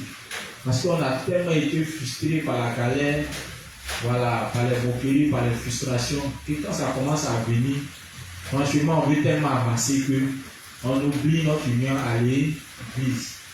On oublie les principes de base. Attends, ça ne doit pas changer. Amen. C'est Dieu qui t'a envoyé la bénédiction. Si tu veux que ça a cessé. Ou bien. Donc, ce n'est pas quand tu seras uni à l'église que ça va cesser. La preuve en est, qu'est-ce qui a poussé Dieu à te bénir? C'est à cause de ton union à l'église pour la diffusion de l'évangile. Donc, pourquoi quand il commence à te bénir, tu cesses de venir à l'église, ou peut-être que bon, il n'a plus le temps, 2 jours là, les choses, ça bouge tellement, c'est vrai. Mais si ça va t'occuper au point de rétrograder dans la foi, tu risques de devenir au point de départ. Et par le moment où Dieu fait comme ça, pour nous mettre à l'épreuve. Et puis tu le sais là, est-ce que c'est à cause des bénédictions qu'il donne ou bien c'est à cause de ton amour pour l'évangile? Tu as tellement prié, tu as tellement formulé des prières de côté. Je vais te mettre à l'épreuve. Voici un peu de bénédiction. À partir de là, le juste, on ne peut plus l'attraper. Ça devient délibératif. Parce que tu n'as plus le temps de t'unir à l'église pour accomplir les œuvres spirituelles. Amen. Ça devient délibératif. Si tu ne fais pas attention, tu vas perdre la foi. Amen. Pensant dans ta tête que tu es juste, par la vérité, l'évangile est en train de disparaître dans ton cœur parce que tu n'écoutes plus la parole en fait. Et quand tu rentres le soir, tu es fatigué, tu te couches, matin encore tu es relancé parce que l'argent rentre. Amen. L'église n'a pas besoin de notre argent. L'église a besoin qu'on se mette toujours dans la foi à l'évangile de l'eau et de l'esprit. Certains pensent que bon, ils peuvent aller chercher l'argent et puis envoyer dans l'église. L'église ne prend pas ces gens d'argent. Amen. Ce n'est pas bon argent. L'église ne prend pas ça. On n'a pas besoin de votre argent. C'est de votre foi qu'on a besoin. Amen. Donc, si tu aller chercher l'argent, puis tu as pu écouter la parole, au point de mourir spirituellement, puis tu as envoyé ton besoin là pour garder ça là-bas. C'est mieux que tu t'assoies ici, et puis tu as demeurer dans la foi. Au moins tu es utile. Amen. Et si tu dois envoyer l'argent pour que ça sert à sauver les âmes, alors que toi-même tu es en train de mourir spirituellement, ça n'a pas de sens en fait. C'est comme un ami bruteux dans les temps. Il m'a appelé une fois. Bon, au départ il était au Maroc et puis on échangeait beaucoup sur la parole de Dieu. Puisqu'on a fait l'enfance et il connaît un peu son parcours avec les amours et autres là. Donc, Tellement il a reçu l'évangile, il était heureux, il a voulu partager ça avec nous. À un moment, il voulait résister en me parlant de la doctrine des Kamites. Mais après, il a commencé à se ressaisir. Il m'a appelé un jour, il me dit, ah, franchement, je vais être reconnaissant avec Dieu parce que vu notre parcours et autres, vu le fait qu'il nous a protégés, ça maintenant, il aimerait être reconnaissant. Donc, je prévois construire l'église. Mais il cherche quelqu'un qui sait prêcher la parole de Dieu comme moi. Il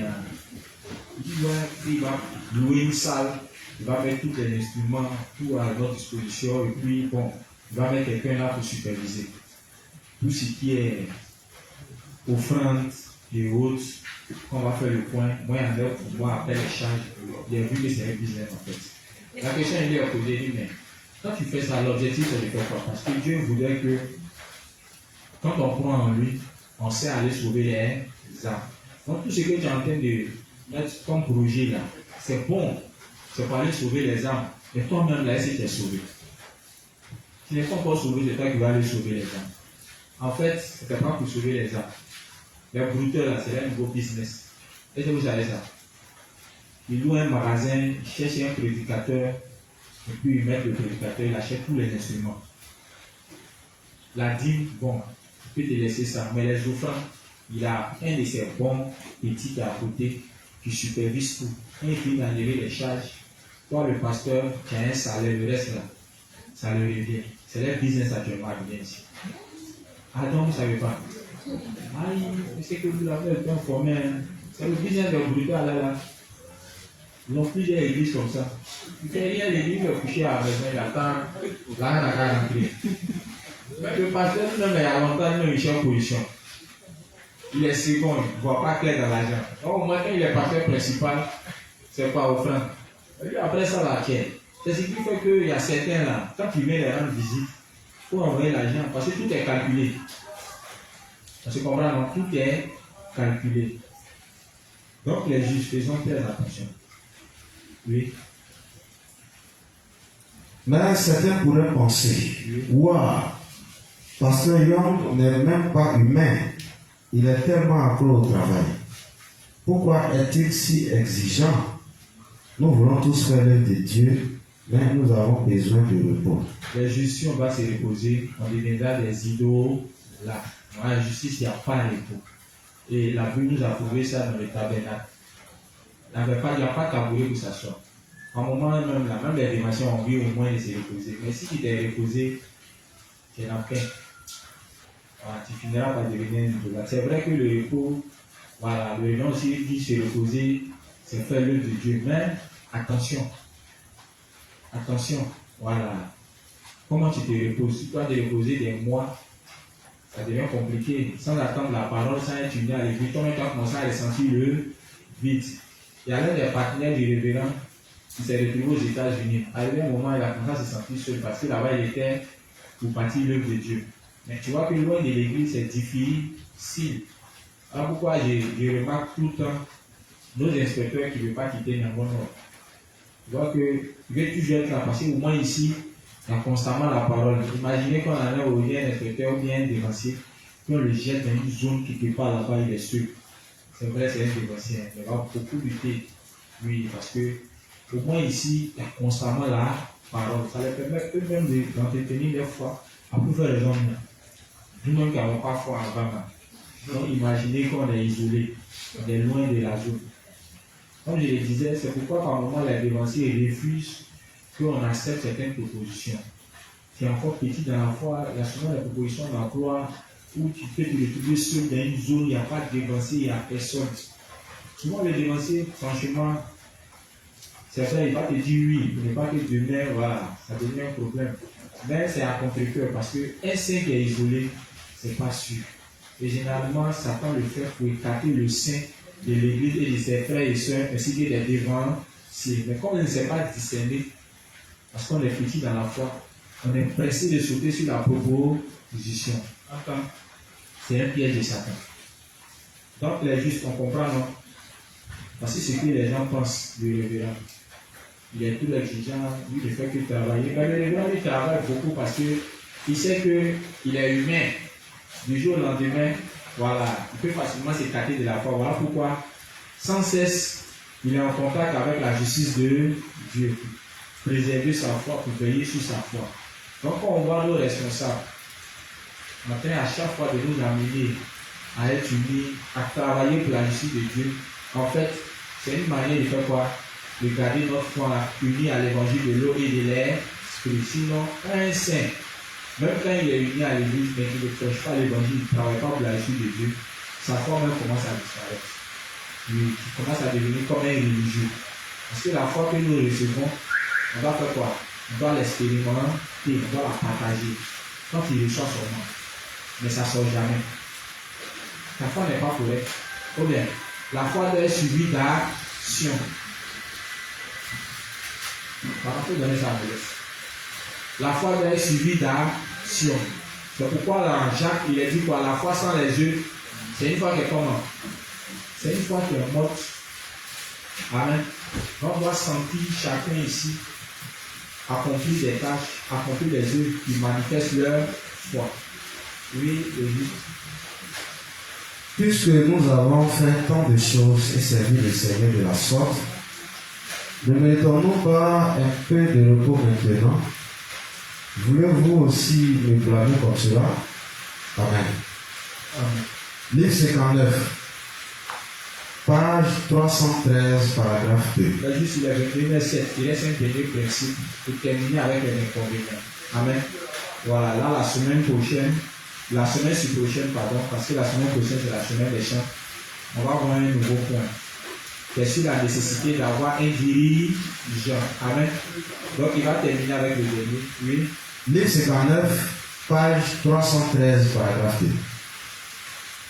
Nous savons tous très bien que nous ne devrions jamais permettre que nous devenions comme la femme de Lot qui a refusé de croire à la justice de Dieu.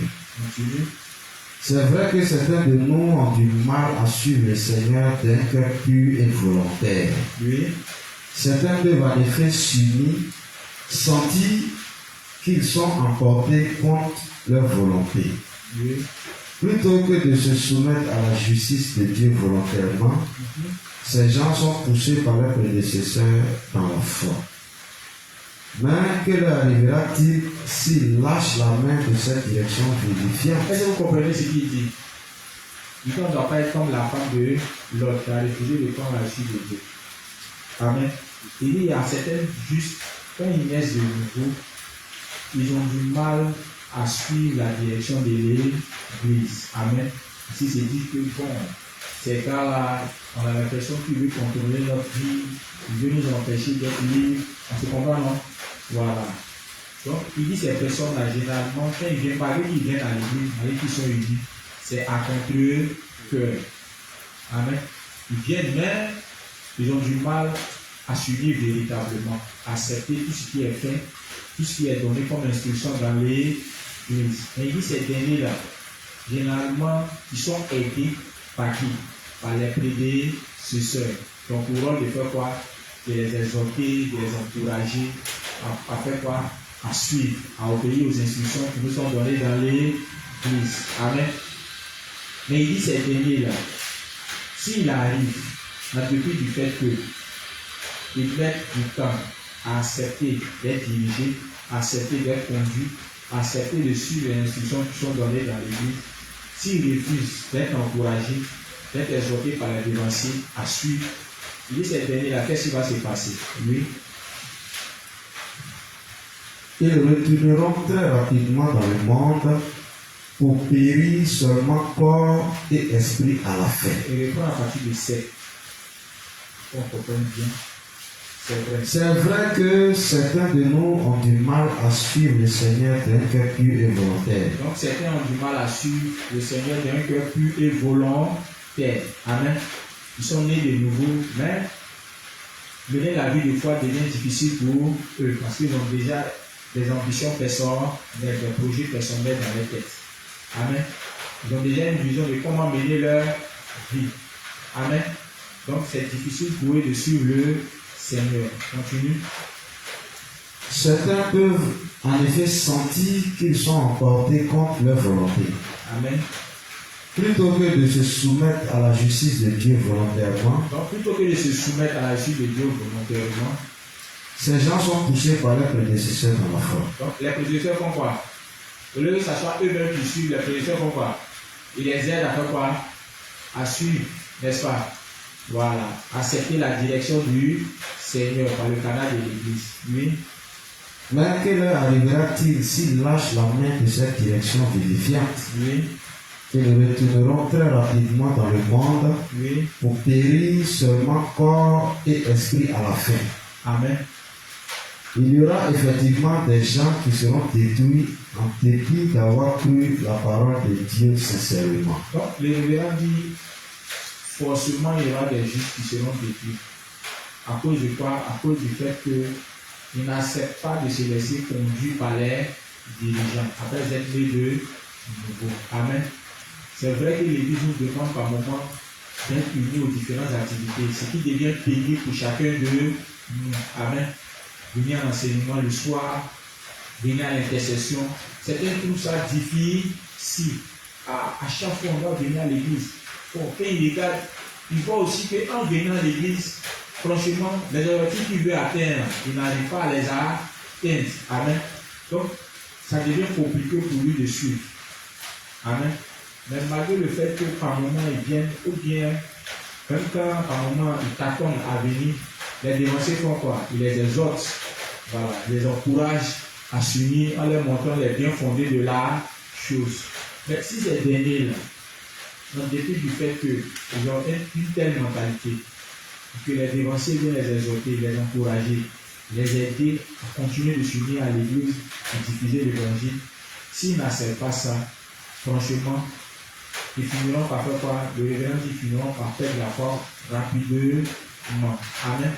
Donc, une chose est sûre, on doit s'unir à l'église. Mais comme il a dit, on doit aussi s'unir au serviteur. Être uni au serviteur,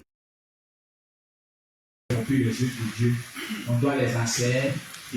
Mais si on lâche cette main-là, si on refuse leurs exhortations, leurs conseils, forcément, on va finir par perdre la foi. On ne pourra pas demeurer dans l'église. Le révérend explique que ce qui nous pousse à généralement refuser, à généralement rejeter la main que nous tendent nos prédécesseurs, c'est à cause du fait qu'on pense qu'on veut, comme on appelle, conduire leur vie contre leur gré. C'est pas ça.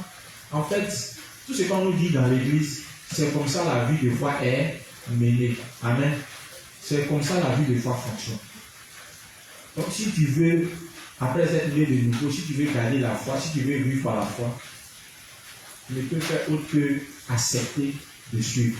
Si tu ne suis pas, tu ne pourras pas vivre ta vie de foi. La vie de foi est menée par la direction que nous sommes donnés par qui? Par l'Église et les serviteurs. Il n'y a pas autre moyen. Si les serviteurs nous disent d'être là à l'évangélisation, venir, c'est vivre par la foi. Si les dévanciers nous disent de venir à l'intercession, venir à l'intercession là, c'est comme ça mener la vie de foi. Mais comme il a dit, on trouve ça difficile par moment. Ah, mais elle est juste même là, il y a l'impression que bon, je peux m'empêcher de vivre ma vie, d'atteindre mes objectifs. L'Église ne fait pas ça. Amen.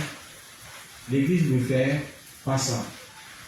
Ce que l'Église fait, c'est de nous aider à mener notre vie de foi. Ton objectif que tu veux atteindre, c'est un raccourci. Est-ce que vous savez ça? Tout ce qu'on veut obtenir dans le monde là, se trouve dans la justice de Dieu. On peut tout obtenir par l'exercice de notre foi. Mais la foi là, tu l'obtiens comment? Si tu n'es pas uni à l'église et au serviteur, si tu n'apprends pas de cette foi là, comment tu peux bénéficier des promesses du Seigneur? C'est pas possible. Amen.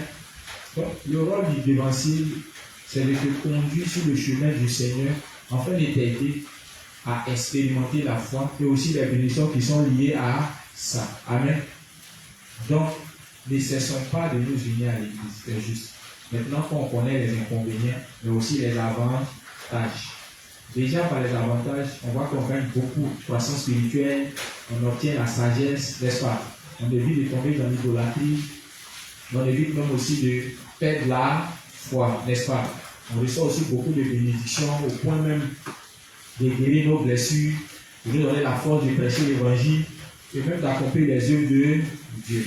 Mais hormis de ça, on doit savoir aussi qu'il y a des conséquences, il y a des inconvénients à ne pas être uni à l'église, au sein, au serviteur.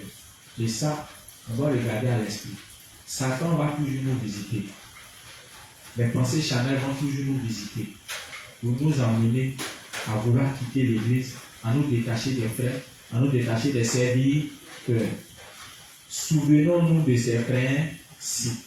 Voilà pourquoi on parle de principes de base pour une croissance spirituelle et une foi constante. Si sans cesse on s'appuie sur ces paroles et menons notre vie de foi, c'est sûr qu'on va garder la foi jusqu'au retour du Seigneur. Mais si en dépit de ces conseils, de ces orientations, nous nous sommes donnés maintenant, on les met à côté, et qu'on veut mener notre vie de foi comme on le veut, c'est sûr qu'à la fin, on ne pourra pas demeurer dans la foi jusqu'au retour du Seigneur. On ne pourra pas persévérer. Ce n'est pas possible. Voici la conduite à suivre. Amen. Voici les modèles qu'on doit suivre. Nous unir à l'église, au sein ou au serviteur. Amen. Ok, donc sur ce, normalement, je devrais prendre les questions, mais vu le temps, au moins une ou deux questions. Mais juste une ou deux questions pour finir. Si vous libérez actuellement, il pleut. Là, on ne peut pas partir de départ. C'est pas mieux en terminer les questions. Nous avons l'habitude de marcher là, il n'y a même pas de route actuellement. On marche porte même là-bas, on met ton pantalon. C'est juste question. Que ce soit les avantages, que ce soit les inconvénients. Question. Les inconvénients. Il n'y a pas de question. On a compris. Les juges, on a compris. Qui peut me faire le résumé? Les inconvénients. Une ou deux personnes. Comme il tombe encore des gouttes, il sait qu'on ne peut pas partir. Et lui, tu veux essayer, comme Thierry là.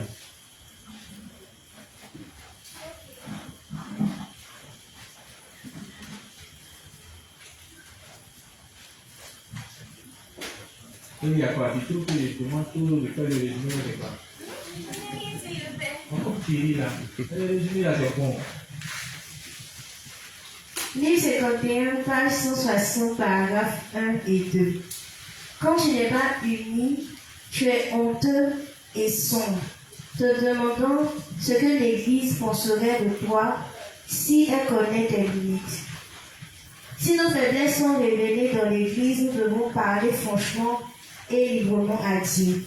Nous devons faire constamment notre expiation.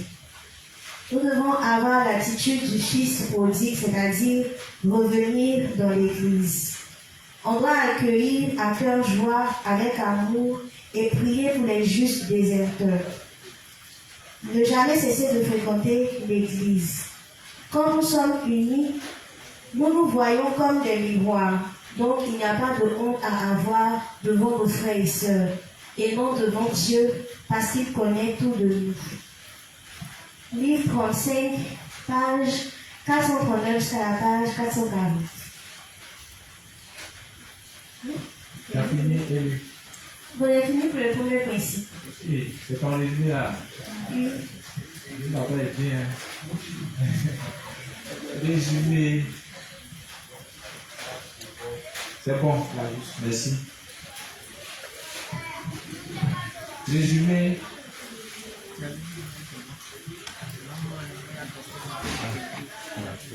Lundi, je vais partir à la maison. Aujourd'hui, c'est le week-end, c'est ça.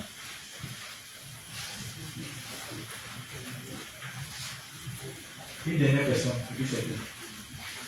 S'il n'y a pas de résumé aussi, bon, il faut terminer avec la prière. Et la fraîcheur même là, l'inspecteur est là. En comprendre. Amen. Nous allons prier pour la fin. La famille a Mélès qui dit le faire. Allez, la clé.